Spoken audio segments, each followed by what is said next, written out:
A shroud of dark wings cloaked this thin, humanoid shape.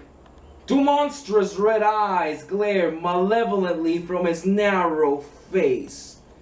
In this episode of Legend Lore, the Mothman.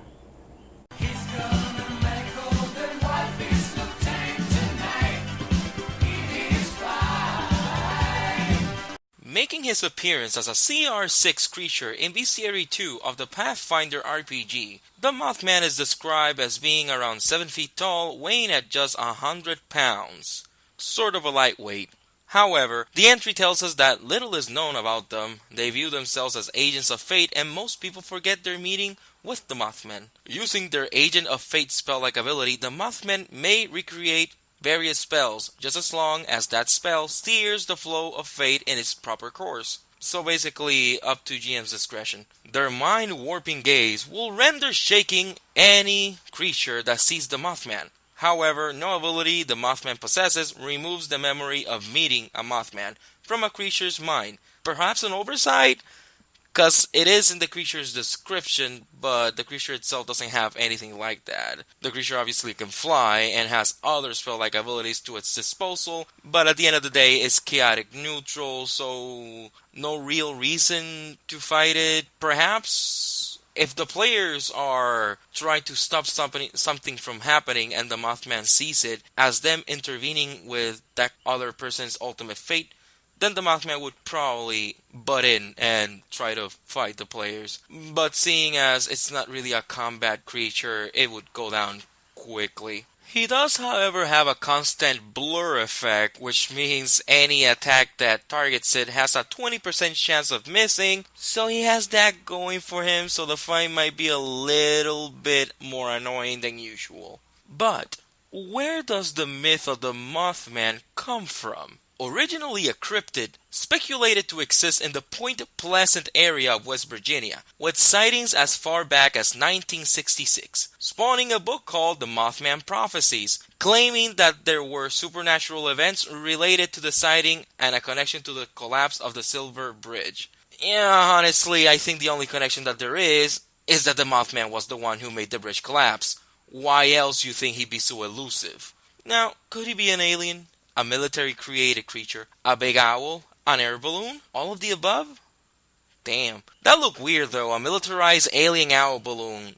But the thing is that a lot of people have different viewpoints to what the Mothman is. Some also see it as a force of nature that warns people. Regardless, the folks in Point Pleasant have embraced the Mothman almost as a mascot, having a yearly festival every third weekend of September, with events such as Mothman Pancake Eating Contest being held. And I'll be the first to admit, that looks scrumptious. Besides Pathfinder, the Mothman has made appearances in video games such as Castlevania Dawn of Sorrow and Portrait of Ruin, sporting really big eyes and colorful wings.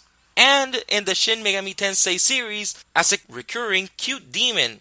I mean, look at that thing and tell me you don't want to hug it. Is it deadly? I don't know. I don't have the time to get into Shin Megami Tensei, so anybody that has played those games, care to clarify whether or not it's huggable? Because I do want to hug it. Now, there is a movie based on the book that is based on the sightings, and honestly, that movie sucks. It does. I saw it, it was boring for the most part. It tries to be suspenseful, but it's very drawn out. Another movie simply called Mothman was released in 2010 as a sci-fi original movie, and we all know those movies suck even more. Although, I'm sure both those movies are better than any Chupacabras movie. The last movie based on this cryptid, The Mothman Curse, was released in 2014. Yeah, I haven't seen it yet, but with a rating of 4 out of 10 and a Rotten Tomatoes score of... It doesn't have one? Well, it goes to show this movie probably sucks too. Well, at the very least, 3 people want to see it, so it has that going for it. What do you think about the Mothman? What do you think about the Mothman prophecies? Is this a UFO? Is it an actual cryptid? Is it a weapon made by the military to move fate around and generate different destinies for different people? Is it a force of nature? What do I think? I think it's pretty cool that the people in West Virginia gave it a statue.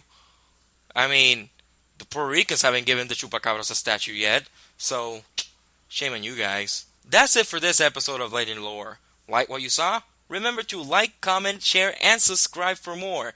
Have a suggestion for a monster you'd like me to tackle? Let me know in the comments. On the next Legend Lore, the Wendigo. Yeah, I am not looking forward to that. That guy freaks me out. So be on the lookout for that episode. Until next time, happy hunting. This is ARMR signing off, and remember rule number 1, always have fun.